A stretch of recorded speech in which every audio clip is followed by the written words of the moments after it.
Good afternoon.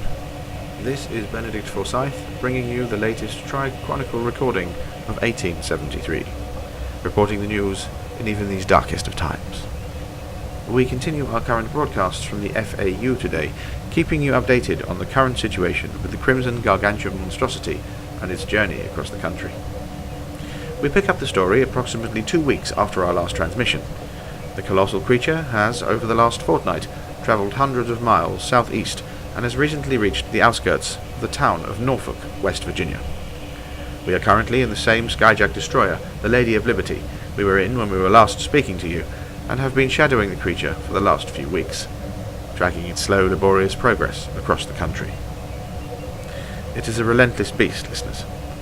We have seen it trample small settlements in the wastes, leaving nothing behind but rubble and broken bodies.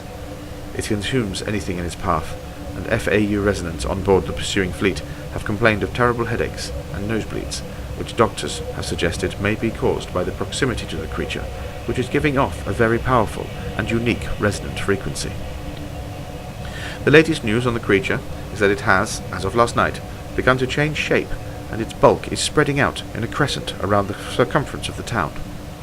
We estimate that approximately 300 square miles around the settlement will be encapsulated by the creature. What it is doing, and why it has chosen this spot, we cannot say, but when we awoke this morning, the beast had completely transmogrified, and its mass now consists of a huge curved wall, 500 feet high and 30 feet deep. This beast has formed a gargantuan conical structure that has entirely encompassed the town and its environs. We have reports from elements of the FAU ground forces that the barrier is completely impenetrable, and the only way to access the area would be through the aperture at the zenith of the cone. Boffins are baffled at the anomalous behavior and continue to work to understand the nature of the creature and its possible motives. All that has been identified at this point is a slight change in the etheric signature around the area, which we believe is linked to the monster. Other than that, the creature has some of the best minds in the FAU baffled. I have it on good authority that the FAU are considering an imminent call to TRIAC to mount an insertion mission into the interior of the area to investigate further. The experience that the club has in this area means it has an ideal arena for the men and women and aliens of TRIAC to show their quality once again. This has to be ratified, however, and until this is agreed, no TRIAC presence will be requested. Our sources state that the TRIAC Council and FAU leaders are currently meeting to decide if the club is best equipped to deal with something this alien, before the FAU send in large ground forces to the area. If there is anything to be discovered that could further the war effort, it is surely better to first use the scalpel that is TRIAC before sending in the broadsword that is the might of the FAU military.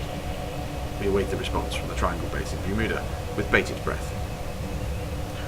Before we go on with our broadcast of news from other parts of the world, a few words from our sponsors. This is a message to all loyal members of the Royal Australian Protectorate. The Royal Air Force needs you. All across RAP territory, the brave men and women of our glorious aerial navy are combating the Martian menace, but they need you. Are you looking for adventure, comradeship, or perhaps you're just looking to stand up to the rampaging forces of the Martians? Whatever the reason, the Royal Navy needs you. All are welcome, no matter your species. So sign up today. God save the Royal Australian Protectorate, and God save the Queen. To all TRIAC agents, officers, admin staff, and hangers-on, interested in liberal Eastern exercises and spiritual releasings?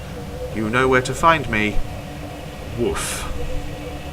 Are you a Hyrcanian or a reptid? Looking to further alien medical research or just a bit short on war bonds this week? Please drop in to the Special Department for Xenobiological Studies. Also, we now have a special offer of free food and warm rooms to any homeless aliens in the New London area. Our labs are located in the newly renovated Slaughterhouse District, so drop in and see us soon. This advert was paid for by the Arkwright Estate, no relation. If you wish to experience the greatest show that you will ever see in your life, and witness sights that have never before been seen on this earth, and you live in the Prussian hegemony, then P.T. Barnum's travelling show may be the thing for you. With the show in its second year, the worldwide tour continues to traverse the globe, bringing joy and wonder to all it performs for. Tickets are available from local vendors for very reasonable costs. As I've said before, I'll say it again. Bravo, PT, bravo. You really do know how to put on a show. Back to our scheduled programming now, and we turn our attention eastward. The increasing tensions in the IEU are reaching a critical level this week as talks broke down on Tuesday between factors working on behalf of the Imperial Court and Khans and advisors from the Mongol steppes. Information has reached us that the two opposing parties could not reach an amicable agreement regarding the alleged poisoning by the court of the Mongol homelands. The Mongols, with help from anonymous outside parties, have presented evidence that the court was complicit in the spreading of disease in the steppes for a still unknown reason.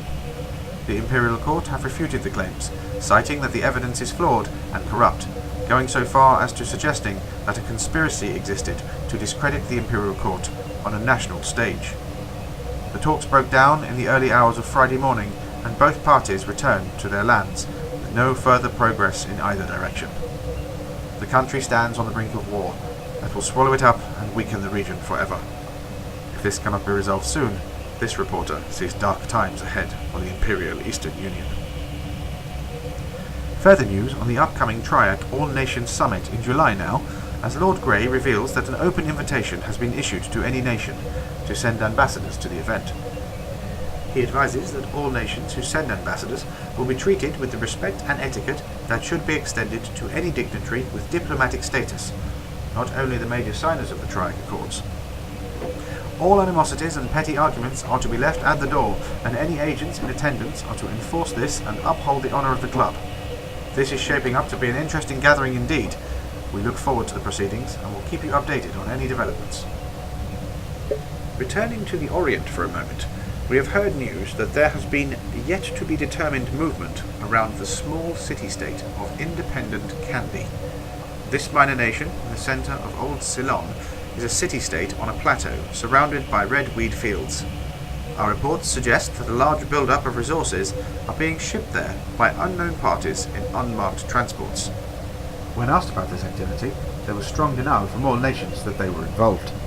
It seems that whoever is giving aid to this small, but potentially tactical and important location is playing a very shrewd game on the national stage. That is all we have time for on this broadcast. I would like to thank you all for listening, and for now, this is Benedict Forsyth saying... Excuse me, sir, if I could just interrupt you for a brief moment. I do apologise, listeners. We have been handed a new report from our ethogram operator. Well, it seems that the negotiations are complete, and the news from Triangle Base is that TRIAC will be assisting in the situation with the colossal gargantuan monstrosity. It seems that Captain James A. Longstreet has personally requested the aid of the club, and an agreement has been reached. Well, listeners, it seems that TRIAC will once again be venturing forth to show their quality very soon. We will await the outcome as always, with bated breath. And that really is just about all we have time for on this broadcast. I would like to thank you all for listening, and for now, this is Benedict Forsyth saying good afternoon, and stay safe, wherever you are.